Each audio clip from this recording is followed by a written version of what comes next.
दोस्तों, गैर ज़रूरी बाल अनवांटेड हेयर बहुत बड़ा मसला है और इसका शिकार ज़्यादातर ख़वातीन होती हैं और काफ़ी ज़्यादा मसाइल का सामना करना पड़ता है। आज मैं इसी मौजू पर बात करूंगा कि इसका कौन सा ऐसा होम्योपैथिक इलाज है जिसके इस्तेमाल करने से अनवांटेड हेयर गैर ज़रूरी बालों से मुस्तकिल तौर पर छुटकारा पाना मुमकिन है।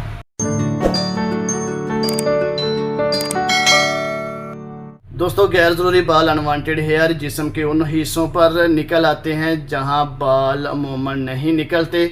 जैसे ख़वातीन के चेहरे के ऊपर बाल निकलना शुरू हो जाते हैं, नेक गर्दन के सामने बाल निकलना शुरू हो जाते हैं, ये ठोड़ी के नीचे वाले हिस्से में ये बाल निकलना शुरू हो जाते हैं। बहुत सारे ऐसे मर्द हैं जिनकी पेशानी के ऊपर भी बाल निकलना शुरू हो जाते हैं, कानों के ऊपर बाल निकलना शुरू हो जाते हैं और ख़वातीन की ब्रेस्ट के ऊपर या बैक पर बाल निकलना शुरू हो जाते हैं। गैर ज़रूरी बाल बहुत सारे मसाइल पैदा करते हैं और बहुत ज़्यादा परेशानी का सामना करना पड़ता है।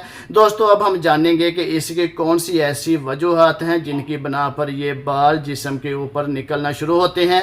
दोस्तों, याद रखिएगा, ये एक जेनेटिक इशू है, जिन्याती अवामल की बना पर ये बाल निकलना शुरू हो सकते हैं। जैसे अगर किसी की फैमिली में ख़ानदान में ये मसला है तो ये नस्ल दर नस्ल ट्रांसफ़र हो सकता है। दूसरे नंबर पर दोस्तों, हार्मोनल इम्बैलेंस की वजह से भी ये मसला बन सकता है। अगर PCOS या PCOD के अदम तवाज़न की वजह से भी ये मसला बन सकता है, यानी कि पॉलीसिस्टिक ओवरी सिंड्रोम या पॉलीसिस्टिक ओवरी डिजीज़ की वजह से भी ये हार्मोनल इम्बैलेंस होते हैं और उनकी वजह से भी ये गैर ज़रूरी बाल अनवांटेड हेयर निकलना शुरू हो जाते हैं। दोस्तों, टेस्टोस्टेरोन का जो हार्मोन्स है ये बढ़ना शुरू हो जाता है बॉडी के अंदर और ख़वातीन में मसाइल पैदा करता है। बेसिकली टेस्टोस्टेरोन हार्मोन्स मर्दाना हार्मोन्स हैं, लेकिन बाज़ औक़ात ये ख़वातीन में बढ़ना शुरू हो जाते हैं। PCOS या PCOD के अदम तवाज़न की वजह से जब ये बनते हैं तो इनमें बहुत ज़्यादा बढ़ोतरी होती है और उसकी वजह से अनवांटेड हेयर गैर ज़रूरी बाल मुख्तलिफ जिस्म के हिस्सों में निकलना शुरू हो जाते हैं और भी बहुत सारे मसाइल बनते हैं। जैसे पीरियड्स अपसेट हो जाते हैं, मेंस्ट्रुएशन सर्कल अपसेट हो जाता है या बहुत ज़्यादा और कॉम्प्लिकेशंस बॉडी में पैदा होती हैं। लेकिन क्योंकि बात कर रहे हैं अनवांटेड हेयर गैर ज़रूरी बालों पर, तो हम इसी मौजू को आगे बढ़ाएंगे। ये जो टेस्टोस्टेरोन हार्मोन्स की बढ़ोतरी है ये भी ख़वातीन में गैर ज़रूरी बाल अनवांटेड हेयर का बायस बनती है। दूसरे नंबर पर एक हार्मोन्स हाइड्रोजन है, ये भी मर्दाना हार्मोन्स है, लेकिन ये भी बाज़ औक़ात ख़वातीन के अंदर बढ़ना शुरू हो जाता है और इसकी बढ़ोतरी की वजह से भी गैर ज़रूरी बाल निकलना शुरू हो जाते हैं। दोस्तों, इसके अलावा और काफ़ी सारी वजूहात हैं, जैसे इन हार्मोनल्स की इम्बैलेंस की वजह से मेंस्ट्रुएशन सर्कल अपसेट होते हैं और बहुत ज़्यादा ओबेसिटी पैदा होती है।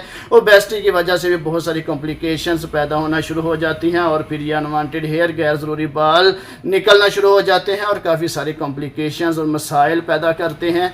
दोस्तों, अगर इस तरह का मसला बन जाए तो बहुत ज़्यादा मेडिसिन यूज़ करने के बावजूद ये मसला हल ना हो तो होम्योपैथिक मेडिसिन जो मैं आपको बताने लगा हूँ इसको मद्देनज़र रखकर आप इस्तेमाल करें। होम्योपैथिक मेडिसिन इस्तेमाल करने से मुकम्मल तौर पर इस मसले से छुटकारा मुमकिन है।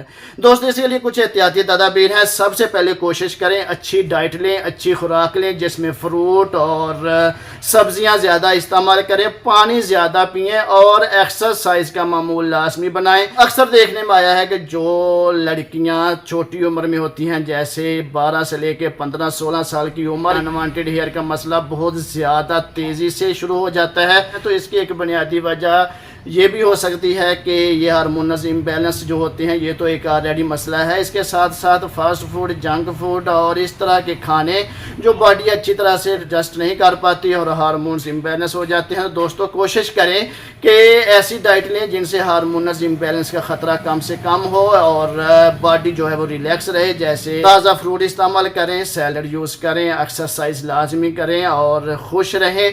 पानी का ज़्यादा इस्तेमाल करें ताकि हार्मोनल इम्बैलेंस का मसला ना बने। बात करते हैं इसकी ट्रीटमेंट के बारे में कि होम्योपैथिक मेडिसिन कौन सी हैं जिनके इस्तेमाल करने से इस मसले से बचा जा सकता है। तो दोस्तों, सबसे पहले क्योंकि ये एक जेनेटिक इशू है और हार्मोनल इम्बैलेंस इशू है तो इसके बारे में सबसे पहले जो मेडिसिन है थूजा।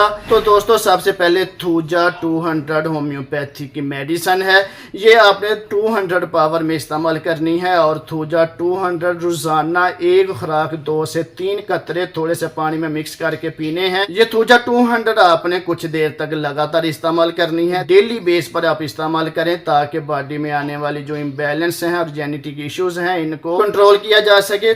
तो आप थूजा 200 रोज़ाना सुबह एक डोज लाजमी लें और ये 2 से 3 कतरे रोज़ाना सुबह थोड़े से पानी में मिक्स करके पिए और रूटीन वाइज इसको इस्तेमाल करें। दोस्तों दूसरी मेडिसिन जो मैं आपको बताने लगा हूँ अनवांटेड हेयर हिरसुटिज्म के लिए, वो है नेट्रम म्योर। ये नेट्रम म्योर मेडिसिन 10 ml लेनी है, 10 ml इसकी पावर है। ये नेट्रम म्योर 10 ml हर 15 दिन के बाद आपने रिपीट करनी है। यानी अगर आपने फर्स्ट डेट को नेट्रम म्योर 10 ml की चंद खुराकें, चंद कतरे आपने थोड़े से पानी में मिक्स करके पिए हैं, तो फिर आप 15 तारीख को ये दोबारा रिपीट कर सकते हैं। और याद रखिएगा जिस दिन आपने नेट्रम म्योर 10 ml की डोज लेनी है उस दिन आपने थूजा 200 इस्तेमाल नहीं करनी। नेट्रम म्योर 10 ml के 2 से 3 कतरे थोड़े से पानी में मिक्स करके आप हर 15 दिन के बाद इस्तेमाल करें।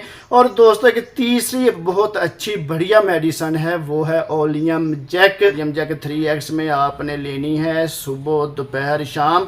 ये दिन में 3 दफ़ा आपने मेडिसिन इस्तेमाल करनी है। ये टैबलेट फॉर्म में होती है।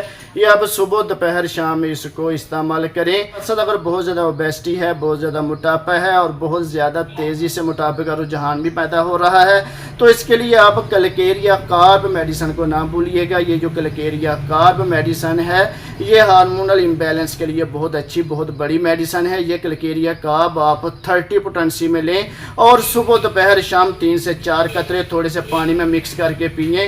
ये रूटीन वाइज सुबह दोपहर शाम इस्तेमाल करें। अगर मोटापा बहुत ज़्यादा है, गैर ज़रूरी मोटापा है, गैर ज़रूरी बाल हैं, अनवांटेड हेयर है, हिरसुटिज्म का मसला मोटापे के साथ है, तो फिर कलकेरिया कार्ब मेडिसिन को नहीं आपने भूलना। ये कलकेरिया कार्ब मेडिसिन 30 पोटेंसी में सुबह दोपहर शाम आप रूटीन वाइज इस्तेमाल करें। इनके इस्तेमाल करने से ना सिर्फ आपका हार्मोनल इम्बैलेंस का इशू कंट्रोल होगा बल्कि अनवांटेड हेयर का मसला भी ठीक हो जाता है और मोटापा भी ठीक हो जाता है। दोस्तों ये कुछ मेडिसिन का कॉम्बिनेशन मैंने आपको बताया है जिनके इस्तेमाल करने से इस प्रॉब्लम से बचा जा सकता है और अनवांटेड हेयर, गैर ज़रूरी बाल, हिरसुटिज्म को कंट्रोल किया जा सकता है।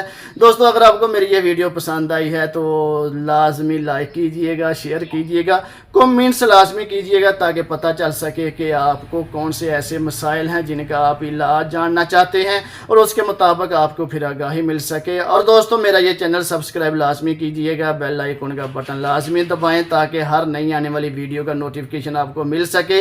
अगली वीडियो में एक नए टॉपिक के साथ मुलाकात होगी, तब तक के लिए इजाज़त, अल्लाह हाफिज़।